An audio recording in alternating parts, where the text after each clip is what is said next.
Big boss start ಶುರುನಲ್ಲೇ elimination ಅಂದಾಗ ಏನ್ ಅನ್ಸ್ತು ನಿಮಗೆ? ತುಂಬಾ ಬೇಜಾರಾಯ್ತು. ಆಕ್ಚುಲಿ ನಾನು ಇದಕ್ಕಿಂತ ಮೊದ್ಲು ಕೂಡ ನಮ್ದು ಯೂಟ್ಯೂಬ್ ಚಾನಲ್ ಅಲ್ಲಿ ಕೂಡ ಹೇಳಿದ್ದೆ, ತುಂಬಾ ಸಿಟ್ಟು ಬಂದಿತ್ತು ಬಿಗ್ ಬಾಸ್ ಮೇಲೆನೆ. ಹೌದಾ? ಯಾಕೆ ಅವ್ರು ಹೀಗೆ ಮಾಡ್ತಿದ್ದಾರೆ, ಸುಮ್ನೆ ಇಷ್ಟು ಅವಮಾನ ಮಾಡ್ಬೇಕಂದ್ರೆ ಯಾಕೆ ಕರ್ಸ್ಕೊಂಡದ್ ಯಾಕೆ ಅಂತ ಅನಿಸ್ತಾ ಇತ್ತು. ಒಂದೇ ದಿನ ಕರ್ಸಿ ಅದು ಜನರ ಮುಖಾಂತರ ಹೊರಗೆ ಇದ್ ಮಾಡಿದ್ದಲ್ಲ, ಎಲಿಮಿನೇಟ್ ಮಾಡಿದ್ದಲ್ಲ. ಬಗ್ಗೆ ನಾನು ಪಬ್ಲಿಕ್ ರಿವ್ಯೂ ಕೂಡ ತಗೊಂಡಿದ್ದೆ ಇಲ್ಲೇ ಪಡುಬಿದ್ರೆಯಲ್ಲಿ, ಫುಲ್ ಎಲ್ಲರ ಜನರನ್ನೆಲ್ಲ ಮಾತಾಡಿಸಿ. ಸ್ನೇಹಿತರೆ ನಮಸ್ಕಾರ. ನಾನು ಹೇಳದ್ನಲ್ಲ, ರಕ್ಷಿತಾ ಶೆಟ್ಟಿ ಅವರ ಮನೆಯಿಂದ ಸ್ವಲ್ಪ ಅನತಿ ದೂರದಲ್ಲಿ, ಅವ್ರ ಅಕ್ಕಪಕ್ಕ ಯಾವುದೇ ಮನೆಗಳಿಲ್ಲ, ನಿಮಗೆ ಸ್ವಲ್ಪ ಮನೆಯಿಂದ ಮುಂಭಾಗದಲ್ಲಿ ಒಂದು ದಾರಿ ಬರುತ್ತೆ. ಅವ್ರ ಬೆಸ್ಟ್ ಫ್ರೆಂಡ್ ಅಂತ ಹೇಳ್ಬೋದಾ? ಬೆಸ್ಟ್ ಫ್ರೆಂಡ್ ಅಂತ ಏನಿಲ್ಲ, ಅಂದ್ರೆ ರೀಸೆಂಟ್ ಆಗಿ ಒಂದು 3 years ಇಂದ ನನ್ಗೆ ಪರಿಚಯ, ಹಾಗೆ ಫ್ರೆಂಡ್ಶಿಪ್. ಒಂದು 3 ವರ್ಷದಿಂದ ಪರಿಚಯ. ಇಲ್ಲಿ ಬರ್ತಾ ಇರ್ಬೇಕಾದ್ರೆ ಜೊತೆಗೆ ಇವ್ರದ್ದು ಕೂಡ ಯೂಟ್ಯೂಬ್ ಚಾನಲ್ ಇದೆ. ನಾನು ಪರ್ಸನಲಿ ಅವ್ರ ಚಾನಲ್ ಪ್ರಮೋಟ್ ಮಾಡ್ತೀನಿ. ನಮ್ಮ ಚಾನಲ್ ಮುಖಾಂತರ ಏನು ನಿಮ್ಮ YouTube name channel? Vinesh Vaishu vlogs ಅಂತ. ವಿನೀಶ್ ವೈಶು ವ್ಲಾಗ್ಸ್ ಅಂತನಾ? ಓಕೆ. ಜೊತೆಗೆ ಇಬ್ರು ಮ್ಯೂಚುವಲ್ ಆಗಿ ಅದು ಇದು ಎಲ್ಲ ಆಕ್ಟಿವಿಟೀಸ್ ಎಲ್ಲ ಯೂಟ್ಯೂಬ್ ವಿಡಿಯೋಸ್ ಎಲ್ಲ ಮಾಡ್ತಿದ್ವಿ. ಹಂಗ ಹೆಚ್ಚಾಗಿ ನಿಮಗೆ ರಕ್ಷಿತಾ ಶೆಟ್ಟಿ ಅವ್ರ ಬಗ್ಗೆ ಗೊತ್ತು. ವೈಷ್ಣವಿ ಅವರು ಇದ್ದಾರೆ, ಅವ್ರನ್ನ ಮಾತಾಡ್ಸೋಣ. ಹೇಗೆ ಪರಿಚಯ, ನಿಮ್ಮ ಅವರ ಒಡನಾಟ ಹೇಗೆ, ಬಿಗ್ ಬಾಸ್ ನೋಡ್ತಾ ಇದ್ರಿ, ಏನ್ ಹೇಳ್ತೀರಿ? ಹೌದು, ನಾನು ಅಂದ್ರೆ ಆಕ್ಚುಲಿ ರೀಸೆಂಟ್ ಆಗಿ ಬಂದದ್ದು, ಒಂದು 6 months ಆಯ್ತು ನಂದು ಮ್ಯಾರೇಜ್ ಆಗಿ ಬಂದು. ಅದಕ್ಕಿಂತ ಮೊದಲು ನಾನು ಯೂಟ್ಯೂಬ್ ಚಾನಲ್ ಇತ್ತು ನಂದು. ಹಾಗಾಗಿ ನಾನು ವಿಡಿಯೋ ಮಾಡ್ಲಿಕ್ಕೆ ಅಂತ ಇಲ್ಲಿ ಬರುವಾಗ ಪರಿಚಯ, ಐ ಮೀನ್ ಅವರಿಂದಲೇ actually video YouTube channel open ಮಾಡ್ಲಿಕ್ಕೆ ಆದದ್ದು.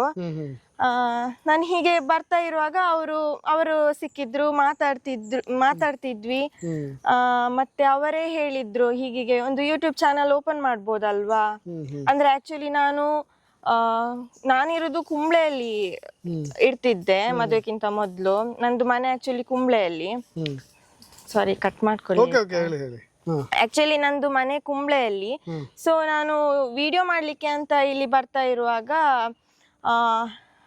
ಪರಿಚಯ, ತಮ್ಮ ಇದ್ದಾನಲ್ವಾ ಮೈದುನ, ಅವನು ಆಕ್ಚುಲಿ ಸ್ಕೂಲಿಗೆ ಹೋಗಿ ಬರುವಾಗ ಎಲ್ಲ ಅವರು ಅಜ್ಜಿ ಮನೆಗೆ ಬರ್ತಾ ಇದ್ರು. ಇದು ಆಕ್ಚುಲಿ ಅವರದ್ದು ಸ್ವಂತ ಮನೆ ಅಲ್ಲ, ಅಜ್ಜಿ ಮನೆ. ಸೊ ಅಜ್ಜಿ ಮನೆಗೆ ಬರುವಾಗ ಹೀಗೆ ಅವನು ಮೀಟ್ ಆಗಿ ಹಾಯ್ ಬಾಯ್ ಎಲ್ಲ ಹೇಳ್ಕೊಂಡು ಆನಂತರನೇ ನಮ್ದು ಕಮ್ಯುನಿಕೇಶನ್ ಸ್ಟಾರ್ಟ್ ಆದದ್ದು. ಮತ್ತೆ ಏನಾಯ್ತು, ಹೀಗೆ ನಮ್ಗೆ ಕೂಡ ಪರಿಚಯ ಆಗಿ ತುಂಬಾ ಕ್ಲೋಸ್ ಆಗಿದ್ರು. ನಾವು ಅವರ ಜೊತೆ ಸಾಕಷ್ಟು ವಿಡಿಯೋಸ್ ಕೂಡ ಮಾಡಿದ್ವಿ. ಹೀಗೆ ಮೈಸೂರು ಮತ್ತೆ ಆ ಕಡೆ ಈ ಕಡೆ ಎಲ್ಲ ಹೋಗಿ ವಿಡಿಯೋಸ್ ಎಲ್ಲ ಮಾಡ್ತಾ ಇದ್ವಿ. ಅವರ ಜೊತೆ GRS ಗೆಲ್ಲ ಹೋಗಿದ್ವಿ.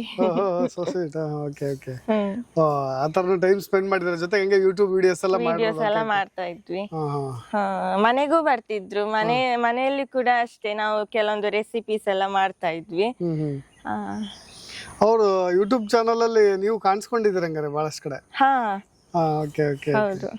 ಹೇಗೆ ಅನ್ಸುತ್ತೆ ನಿಮಗೆ ಬಿಗ್ ಬಾಸ್ಗೂ ಮತ್ತೆ ಇಲ್ಲಿ ಇದ್ದಿದ್ಕು? ರಕ್ಷಿತಾ ಶೆಟ್ಟಿ ಇಬ್ರು 2 ಶೇಡ್ ಅಂತ ಅನ್ಸುತ್ತಾ, ಒಂದೇ ತರ ಇದಾರ? ನೋಡ್ತಿರ್ತೀವಿ. ಇಲ್ಲ, ಅವ್ರು ಆಕ್ಚುಲಿ ನಾವು ಮೊದಲೇ ನಾವು ಅನ್ಕೊಳ್ತಾ ಇದ್ವಿ, ಏನ್ ಅಷ್ಟು ಸೈಲೆಂಟ್ ಆಗಿದಾರಲ್ಲ, ಸೈಲೆಂಟ್ ಆಗಿದೆ.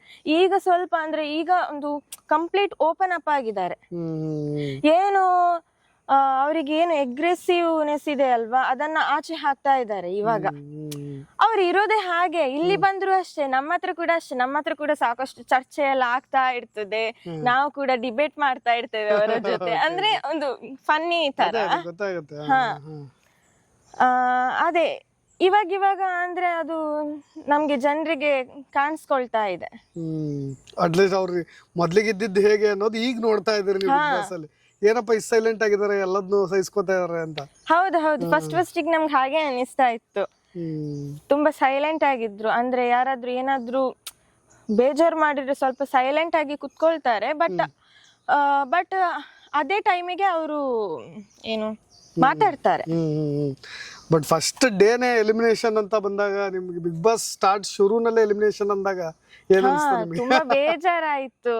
ಆಕ್ಚುಲಿ ನಾನು ಇದಕ್ಕಿಂತ ಮೊದ್ಲು ಕೂಡ ನಮ್ದು ಯೂಟ್ಯೂಬ್ ಚಾನಲ್ ಅಲ್ಲಿ ಕೂಡ ಹೇಳಿದ್ದೆ, ತುಂಬಾ ಸಿಟ್ಟು ಬಂದಿತ್ತು ಬಿಗ್ ಬಾಸ್ ಮೇಲೆನೆ. ಯಾಕೆ ಅವ್ರು ಹೀಗೆ ಮಾಡ್ತಿದ್ದಾರೆ, ಸುಮ್ನೆ ಇಷ್ಟು ಅವಮಾನ ಮಾಡ್ಬೇಕಂದ್ರೆ ಯಾಕೆ ಕರ್ಸ್ಕೊಂಡದ್ ಯಾಕೆ ಅಂತ ಅನಿಸ್ತಾ ಇತ್ತು. ಒಂದೇ ದಿನ ಕರ್ಸಿ ಅದು ಜನರ ಮುಖಾಂತರ ಹೊರಗೆ ಇದ್ ಮಾಡಿದ್ದಲ್ಲ, ಎಲಿಮಿನೇಟ್ ಮಾಡಿದ್ದಲ್ಲ. ಅವರವರ ಮನೆಯವರ ಡಿಸಿಷನ್ ಅಲ್ವಾ. ಸೊ ಅದು ತುಂಬಾ ಬೇಜಾರು ಆಗಿತ್ತು, ಕೋಪನೂ ಇತ್ತು. ಓ, ಆಮೇಲೆ ಅದ್ರ ಬಗ್ಗೆ ನಾನು ಪಬ್ಲಿಕ್ ರಿವ್ಯೂ ಕೂಡ ತಗೊಂಡೆ. ಅದ್ರ ಬಗ್ಗೆ ನಾನು ಪಬ್ಲಿಕ್ ರಿವ್ಯೂ ಕೂಡ ತಗೊಂಡಿದ್ದೆ ಇಲ್ಲೇ ಪಡುಬಿದ್ರೆಯಲ್ಲಿ ಫುಲ್ ಎಲ್ಲರ ಜನರನ್ನೆಲ್ಲ ಮಾತಾಡಿಸಿ ರಿವ್ಯೂ ತಗೊಂಡಿದ್ದೆ. ಅವರು ಕೂಡ ಹಾಗೆ ನಾವು ಈ ತರ ಮಾಡಿದ್ರೆ ಇನ್ನು ಬಿಗ್ ಬಾಸ್ ನೋಡಲ್ಲ ಅಂತೆಲ್ಲ ಹೇಳ್ತಾ ಇದ್ರು. ಹೌದಾ? ಅಲ್ಲ, ಬಹಳ ಜನಕ್ಕೆ ಕೋಪ ಐತೆ. ಯಾಕೆಂದ್ರೆ ನೋಡಿ, ಬಿಗ್ ಬಾಸ್ನ ಏನೋ ಒಂಥರ ಏನೋ ಒಂದು ರೂಲ್ಸ್ ಅಂಡ್ ರೆಗ್ಯುಲೇಷನ್ಸ್ ಏನಿರುತ್ತೆ ಅದನ್ನ ಮೀರಿ ಎಲ್ಲ ಒಂದ್ ಕಡೆ ಡಿಸಿಷನ್ ತಗೊಂಡ್ಬಿಟ್ರ ಅಂತ ಅನ್ಸುತ್ತೆ. ಹೌದು, ನಿಮಗೆ ತುಂಬಾ ಹರ್ಟ್ ಆಗಿತ್ತು ಅವಾಗ? ತುಂಬಾ ಬೇಜಾರಿತ್ತು. ನಿಮಗೆ ಅವರಲ್ಲಿ ತುಂಬಾ ಇಷ್ಟ ಆಗೋ ಪಾಸಿಟಿವ್ ಕ್ಯಾರೆಕ್ಟರ್ ಯಾವ್ದು ಇಲ್ಲಿದ್ದಾಗ, ನಿಮ್ ಜೊತೆ ಒಡನಾಟ ಇದ್ದಾಗ ಆಗ್ಲಿ, ಏನ್ ಒಳ್ಳೆ ಗುಣಗಳು ಏನ್ ಇಷ್ಟ ಆಗ್ತಿತ್ತು ನಿಮ್ಗೆ? ಅಂದ್ರೆ ಆಕ್ಚುಲಿ ಹೇಳ್ಬೇಕಂದ್ರೆ ಅವರಿಗೆ ಮನ್ಸಲ್ಲಿ ಯಾವುದು ಕೂಡ ಒಂದು ದುರುದ್ದೇಶ ಏನು ಇಲ್ಲ. ಅಂದ್ರೆ ಸೆಲ್ಫಿಶ್ ಅಲ್ಲ ಅವರು. ಈಗ ನೋಡಿ, ಅವರದೊಂದು ಯೂಟ್ಯೂಬ್ ಚಾನಲ್ ಇದೆ, ಅಷ್ಟು ದೊಡ್ಡ ಚಾನಲ್ ಇರುವಾಗ ನಮ್ಗೆ ಯಾಕೆ ಹೇಳ್ತಿದ್ರು ನೀವು ಕೂಡ ಯೂಟ್ಯೂಬ್ ಚಾನಲ್ ಮಾಡಿ? ಅವರ ಚಾನಲ್ ಅಲ್ಲಿ ಕೂಡ ನಮ್ಮದು ಪ್ರಮೋಟ್ ಮಾಡಿದ್ದಾರೆ, ಈ ತರ ವಿನೀಶ್ ವೈಶ್ ವ್ಲಾಗ್ಸ್ ಓಪನ್ ಮಾಡಿದ್ದಾರೆ, ಸೊ ಅವರಿಗೆ ಸಪೋರ್ಟ್ ಮಾಡಿ ಅಂತೆಲ್ಲ ಕೆಲವೊಂದೆಲ್ಲ ಅದರ ಬಗ್ಗೆ ಮಾಹಿತಿ ಎಲ್ಲ ಕೊಡ್ತಾ ಇದ್ರು ಬಂದು. ಈ ತರ ಮಾಡಿ ಸ್ವಲ್ಪ ಪಬ್ಲಿಸಿಟಿ ಸಿಗ್ತದೆ ಅಂದ್ರೆ ಕೆಲವೊಂದೆಲ್ಲ ಇನ್ಫಾರ್ಮೇಶನ್ ಕೊಡ್ತಾ ಇದ್ರು. ಸೆಲ್ಫಿಶ್ ಆಗಿದ್ರೆ ಜಾಸ್ತಿ ನಿಮಗೆ ಎನ್ಕರೇಜ್ ಮಾಡ್ತಿರ್ಲಿಲ್ಲ. ಎಂಕರೇಜ್ ಮಾಡ್ತಿರ್ಲಿಲ್ಲ. ಮತ್ತೆ ನೀವು ಸಿಟಿಲೆಲ್ಲ ಹೋದಾಗ ಗುರುತಿರ್ತಿದ್ರ? ಮೈಸೂರಿಗೆ ಹೋದಾಗ ಅಲ್ಲೆಲ್ಲ ರೆಕಗ್ನೈಸ್ ಮಾಡಿದಾರ? ಹೌದು, ರೆಕಗ್ನೈಸ್ ಮಾಡಿದ್ದಾರೆ. ಮತ್ತೆ ಹೊರಗಡೆಕ್ಕಿಂತ ಇಲ್ಲಿ ನಮ್ಮ ಊರಲ್ಲಿ ಮತ್ತೆ ಈ ಕಡೆ ಮಂಗಳೂರು, ಸುರತ್ಕಲ್ ಆ ಕಡೆ ಎಲ್ಲ ನಾವು ಫುಡ್ ಫೆಸ್ಟಿಗೆಲ್ಲ ಹೋಗುವಾಗ ರೆಕಗ್ನೈಸ್ ಮಾಡ್ತಾರೆ. ಈಗ ಬಿಗ್ ಬಾಸ್ ಹೋದ್ಮೇಲೆ ಹೇಗಿದೆ ರೆಸ್ಪಾನ್ಸ್ ಇಲ್ಲಿ ಈ ಕಡೆ ಹಳ್ಳಿ, ನಿಮ್ಮ ಊರಲ್ಲಿ ಉಡುಪಿಲಿ ಎಲ್ಲ? ರಕ್ಷಿತಾ ಶೆಟ್ಟಿ ಬಿಗ್ ಬಾಸ್ ಹೋದ್ಮೇಲೆ ಅವ್ರ ಬಗ್ಗೆ ರೆಸ್ಪಾನ್ಸ್ ಹೇಗಿದೆ? ಜನ ವೋಟ್ ಮಾಡ್ತೀರಾ, ಇಷ್ಟಪಡ್ತೀರಾ? ಇಷ್ಟ ಪಡ್ತಿದ್ದಾರೆ. ನಾನು ಅದೇ ನಿನ್ನೆ ಕೂಡ ಅಷ್ಟೇ ಮೊನ್ನೆ ಒಂದು ವಿಡಿಯೋ ಮಾಡಿದ್ದೆ. ಅದು ಕೂಡ ಅಷ್ಟೇ ಉಚ್ಚಿಲದಲ್ಲೆಲ್ಲ ಸ್ವಲ್ಪ ಪಬ್ಲಿಕ್ ರಿವ್ಯೂ ತಗೊಂಡಿದ್ದೆ. ಎಲ್ರು ಕೂಡ ವೋಟ್ ಹಾಕ್ತಿದ್ದಾರೆ, ಏನು ಸಪೋರ್ಟ್ ಮಾಡ್ತಿದ್ದೇವೆ ಅಂತ ಹೇಳ್ತಾ ಇದ್ರು. ಸ್ಟಾರ್ಟಿಂಗ್ ಅಶ್ವಿನಿ ಗೌಡ ಅವ್ರ ಬಗ್ಗೆ ಏನೋ ಒಂದು ಮಾತಾಡಿ ತುಂಬಾ ವೈರಲ್ ಆಗಿತ್ತು, ಗೊತ್ತಿದೆ ನಿಮ್ಗೆ? ವಿವಾದ ಆಗಿದೆ, ಎಸ್ ಕ್ಯಾಟಗರಿ ಅನ್ನೋ ಪದ ಏನೋ ಬಳಸಿದ್ದು. ಅದೆಲ್ಲ ನಿಮ್ಗೆ ಏನ್ ಅನ್ಸುತ್ತೆ ಆ ಟೈಮ್ ನಲ್ಲೆಲ್ಲ? ತುಂಬಾ ನಿಮ್ಗೆ ಯಾರ ಮೇಲೆ ಕೋಪ ಇದೆ? ರಕ್ಷಿತಾ ಶೆಟ್ಟಿ ಅವರು ಪರವಾಗಿರೋದ್ರಿಂದ ನಿಮಗೆ ಯಾರ ಮೇಲೆ ಕೆಲವೊಂದು ಕೋಪ ಬರುತ್ತೆ? ಅವ್ರ ವಿರುದ್ಧ ನಡ್ಕೊಂಡಾಗ ಯಾರ ಮೇಲೆ ನಿಮಗೆ ಅನ್ಸುತ್ತೆ? ನಂಗೆ ಅದೇ ಅಶ್ವಿನಿ ಗೌಡ ಅವರ ಮೇಲೆ ಮತ್ತೆ ಜಾನ್ವಿ ಅವರ ಮೇಲೆ ಕೂಡ ಕೋಪ ಬಂದಿತ್ತು. ಯಾಕೆಂದ್ರೆ ಇಷ್ಟೆಲ್ಲ ನಡೀತಾ ಇದೆ, ಅವರು ಕನ್ನಡ ಪರ ಹೋರಾಟಗಾರರು ಅಂತ ಹೇಳ್ತಾರೆ ಅಶ್ವಿನಿ ಗೌಡ ಅವರು. ಬಟ್ ಅವರು ಆತರ ಇದ್ಕೊಂಡು ಒಂದು ಹೆಣ್ಣು ಮಗಳ ಮೇಲೆ ಒಂದು ಈ ತರ ಎಲ್ಲ ಕಮೆಂಟ್ ಮಾಡುದು ಸರಿನಾ ಅಂತ ಸಿಟ್ಟಿತ್ತು. ಆಮೇಲೆ ಇದು ವೀಕೆಂಡ್ ಅಲ್ಲಿ ಸುದೀಪ್ ಸರ್ ಕೂಡ ಸ್ವಲ್ಪ ಚರ್ಚೆ ಮಾಡ್ಬೇಕಿತ್ತು ಇದ್ರ ಬಗ್ಗೆ, ಎಸ್ ಕ್ಯಾಟಗರಿ ಅದು ಏನು ಹೇಳಲೇ ಇಲ್ಲ. ಅದ್ರ ಬಗ್ಗೆ ಎಲ್ಲ ಸ್ವಲ್ಪ ಡಿಸ್ಕಷನ್ ಆಗ್ಲಿಲ್ಲ, ಮಾಡ್ಬೇಕಿತ್ತು ಅಂತ ಅನಿಸ್ತು. ಓಕೆ, ಟಾಪ್ 2 ಅಲ್ಲಿ ರಕ್ಷಿತಾ ಶೆಟ್ಟಿ ಮತ್ತೆ ಗಿಲ್ಲಿ ನಟ ಇರ್ತಾರೆ ಅಂತ ಅಂತಾರೆ. ಯಾರು ಗೆಲ್ಬಹುದು? ನಿಮ್ಮ ಒಲವು ಯಾರು? ಗಿಲ್ಲಿ ನಟನೆ. ನಾವು ಎಷ್ಟೇ ಸಪೋರ್ಟ್ ಮಾಡಿದ್ರು ರಕ್ಷಿತಾ ಶೆಟ್ಟಿಗೆ, ನಮ್ಗೊಂದು ಆಸೆ ಇದೆ, ಅವ್ರು ವಿನ್ ಆಗ್ಬೇಕು ಅಂತ ಆಸೆ ಇದೆ. ಬಟ್ ಎಷ್ಟು ಫೇಮಸ್ ಆಗಿದ್ದಾರೆ, ಎಷ್ಟು ಜನರು ಸಪೋರ್ಟ್ ಮಾಡ್ತಾರೆ ಅಂತ ಅದ್ರ ಮೇಲೆ ಡಿಪೆಂಡ್ಸ್. ಎಲ್ಲ ಒಂದ್ ಕಡೆ ರಕ್ಷಿತಾ ಶೆಟ್ಟಿಗಿಂತ ಸ್ವಲ್ಪ ಇವ್ರ ಅಪ್ಪರ್ ಹ್ಯಾಂಡ್ ಇರ್ಬೋದು, ಜನರು ಅವ್ರ ಒಂದು ಎಂಟರ್ಟೈನ್ಮೆಂಟ್ ಗೆ ಮಾರು ಹೋಗಿದ್ದಾರೆ ಅಂತ ನೀವು ಹೇಳ್ತೀರ. So sweet. ಬಟ್ ನಿಮ್ಗೆ ಇಲ್ಲಿ ಬಂದಾಗೆಲ್ಲ ಫುಲ್ ಟೈಮ್ ನಿಮ್ ಜೊತೆನೆ ಟೈಮ್ ಸ್ಪೆಂಡ್? ಫುಲ್ ಟೈಮ್ ಅಂತ ಇಲ್ಲ, ಅವರದ್ದು ವಿಡಿಯೋ ಆಗ್ತಾ ಇರ್ತದೆ.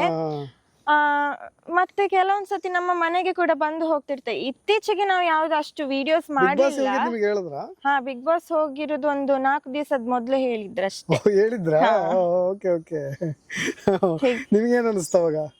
ನಮ್ಗೆ ಫುಲ್ ಶಾಕ್ ಆಯ್ತು. ಯಾಕೆಂದ್ರೆ ಅವರಿಗೆ ಮೊದ್ಲೆಲ್ಲ ನಾವು ಹೇಳ್ತಿದ್ವಿ, ನೀವು ಬಿಗ್ ಬಾಸ್ಗೆ ಹೋಗ್ಬೋದಲ್ಲ, ಜನರು ಸಪೋರ್ಟ್ ಮಾಡ್ತಾರೆ, ನೀವು ಹೋಗಿ ಅಂತಾನೆ ನಾವು ಎಂಕರೇಜ್ ಮಾಡ್ತಿದ್ವಿ. ಬಟ್ ಅವರು ಹೇಳ್ತಿದ್ರು, ಇಲ್ಲ ನನ್ಗೆ ಅಷ್ಟು ಕನ್ನಡ ಬರಲ್ಲ, ಅಲ್ಲಿ ಹೋಗಿ ನಾನು ಎಂತ ಮಾತಾಡುದು, ಹಾಗೆ ಇಲ್ಲ ಅಂತ ಹೇಳ್ತಿದ್ರು. ಅದಾದ ನಂತರ ಸಡನ್ ಆಗಿ ಶಾಕ್ ಕೊಟ್ರು ನಮ್ಗೆ. ಒಂದ್ ಕಡೆ ಸುಮ್ನೆ ಡ್ರಾಮಾ ಮಾಡ್ತಾರೆ, ಅವ್ರಿಗೆ ಮಾತಾಡಕ್ ಬರುತ್ತೆ, ಡ್ರಾಮಾ ಮಾಡ್ತಾರೆ ಅನ್ನೋದು ಒಂದ್ ಕಡೆ ವೈರಲ್ ಆಗ್ತಿರೋದು. ಜೊತೆಗೆ ತುಳು ಡಾಮಿನೇಟ್ ಇದ್ರೆ ಕನ್ನಡನೇ ಕಲ್ತಿಲ್ವಲ್ಲಪ್ಪ ಅಂತಾನೂ ಕೂಡ ಅವ್ರಿಗೆ ಒಂದ್ ಕಡೆ ನೆಗೆಟಿವ್ ಆಗ್ತದೆ. ಏನ್ ಅನ್ಸುತ್ತೆ ನಿಮಗೆ, ಅವ್ರು ಇಲ್ಲಿದ್ದಾಗಲೂ ಅದೇ ರೀತಿ ಮಾತಾಡ್ತಾ ಇದ್ರ ಏನು ಅಂತ? ಹೌದು, ಇಲ್ಲಿದ್ದಾಗ ಕೂಡ ಸೇಮ್ ಅದೇ ತರನೇ, ಏನು ಚೇಂಜಸ್ ಇಲ್ಲ. ಅಲ್ಲಿ ಹೋದ ನಂತರ ಅಲ್ಲಿ ಹೋಗಿ ಸ್ವಲ್ಪ ಕನ್ನಡ ಇಂಪ್ರೂವ್ ಆಗಿದೆ ಬಿಟ್ರೆ, ಅಲ್ಲಿ ಫೇಕ್ ಆಗಿ ಅಂತೂ ಈಗ ಜನರನ್ನು ಮೆಚ್ಚಿಸ್ಲಿಕ್ಕೆ ಆತರ ಏನು ಫೇಕ್ ಆಗಿ ಮಾಡ್ತಿಲ್ಲ. ಅವ್ರು ಇಲ್ಲಿದ್ದಾಗ ನನ್ ಜೊತೆ ಕನ್ನಡದಲ್ಲಿ, ಅಂದ್ರೆ ಅವರು ಆಕ್ಚುಲಿ ನಂಗೆ ಕೂಡ ತುಳು ಆಲ್ಮೋಸ್ಟ್ ಗೊತ್ತು ನನ್ಗೆ, ಬಟ್ ನನ್ನ ಹತ್ರ ತುಳು ಅಷ್ಟು ಮಾತಾಡ್ತಿರ್ಲಿಲ್ಲ, ಕನ್ನಡದಲ್ಲೇ ಮಾತಾಡ್ತಿದ್ರು. ನಾನು ತುಳುವಲ್ಲಿ ಮಾತಾಡ್ಲಿಕ್ಕೆ ಹೋದ್ರು ಕೂಡ ಅವ್ರು ನನ್ನ ಹತ್ರ ಕನ್ನಡದಲ್ಲೇ ಮಾತಾಡು ಹೇಳ್ತಿದ್ರು. ಯಾಕೆಂದ್ರೆ ಅವರಿಗೆ ಒಂದು ಇಂಟ್ರೆಸ್ಟ್ ಇತ್ತು ಕನ್ನಡ ಮಾತಾಡ್ಲಿಕ್ಕೆ. ಹಾಗಾಗಿ ನನ್ನ ಹತ್ರನೇ ಜಾಸ್ತಿಯಾಗಿ ಕನ್ನಡದಲ್ಲೇ ಮಾತಾಡ್ತಿದ್ರು. ಅದನ್ನ ನೋಡಿ ಹೇಳ್ಬೋದು, ಅವ್ರೇನು ಅಲ್ಲಿ ಜನರನ್ನು ಮೆಚ್ಚಿಸ್ಲಿಕ್ಕೋಸ್ಕರ ಆತರ ಎಲ್ಲ ಕನ್ನಡವನ್ನು ಚೇಂಜ್ ಮಾಡ್ತಾ ಇಲ್ಲ. ಏನೋ ಒಂಥರ ಸ್ಲ್ಯಾಂಗ್ ಚೇಂಜ್ ಮಾಡಿ ಮಾತಾಡೋದು ಆ ತರದ್ದು ಏನಿಲ್ಲ. ಇಲ್ಲ ಪ್ರಾಂಪ್ಟ್ ಇದಾರೆ ಇಲ್ಲೂ ಅದೇ ತರ. ಇಲ್ಲಿ ಹೇಗೆ ಮಾತಾಡ್ತಿದ್ರು ಅಲ್ಲಿ ಕೂಡ ಅದೇ ತರ. ಕನ್ನಡ ನಾನು ಇನ್ನೂ ಕಲಿಬೇಕು, ಸ್ಪಷ್ಟವಾಗಿ ಕಲಿಬೇಕು ಅನ್ನೋ ಹುಚ್ಚಂತರೂ ಇತ್ತು ಅವ್ರಿಗೆ. ಇತ್ತು. ನಿಮ್ಮ ಹತ್ರ ಬಹಳ ಕಡೆ ಶೇರ್ ಮಾಡಿದಾರೆ. So sweet. ಓಕೆ.